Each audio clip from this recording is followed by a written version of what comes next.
आइए शुरू करते हैं। सबसे पहले आप अपना परिचय दीजिए ताकि हम लोग बात को आगे बढ़ा सकें। इंटरव्यू को। मेरा नाम सपना कुमारी है, बिहार के खगड़िया जिला से है। हम ग्रेजुएशन कर रहे हैं, ऑनर्स के बाद।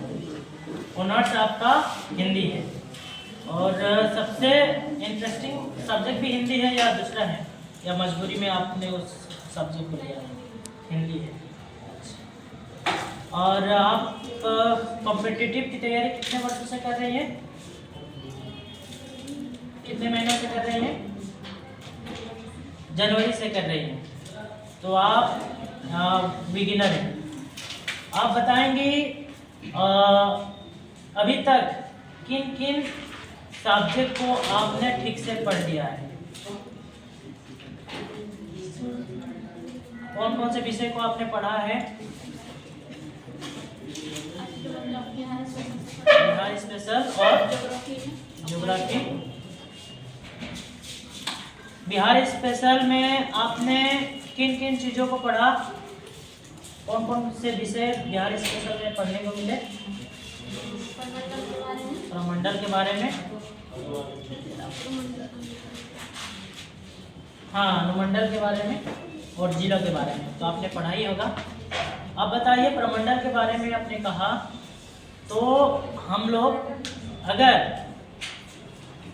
पश्चिमी चंपारण से चलना शुरू करते हैं, ठीक है, यानी कि यहाँ से शुरू करते हैं चलना, पश्चिमी चंपारण से किशनगंज, किशनगंज से भागलपुर, ठीक है, भागलपुर होते हुए हम लोग पटना, पटना होते हुए अगर हम लोग पश्चिमी चंपारण जाएं तो किन किन प्रमंडलों को पार करते हुए जाना पड़ेगा? उसका क्रम बता सकते हैं? यानी कि पश्चिमी चंपारण के बाद कौन सा प्रमंडल आता है, कहने का मतलब वो है।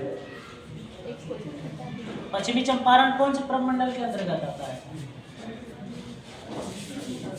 तिरहुत। तिरहुत के बाद हाँ, थोड़ा जोर से बोलिए।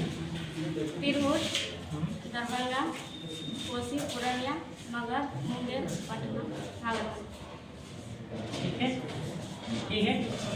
और इन्होंने प्रमंडल के बारे में बहुत ही संक्षिप्त सारगर्भित तरीके से कहा।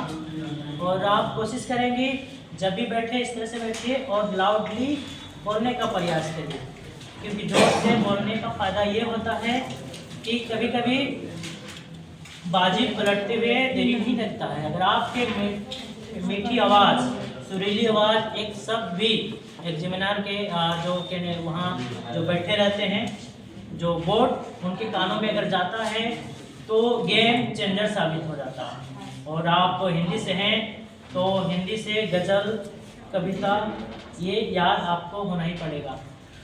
कोई कविता कहानी सुनाइए, याद नहीं है?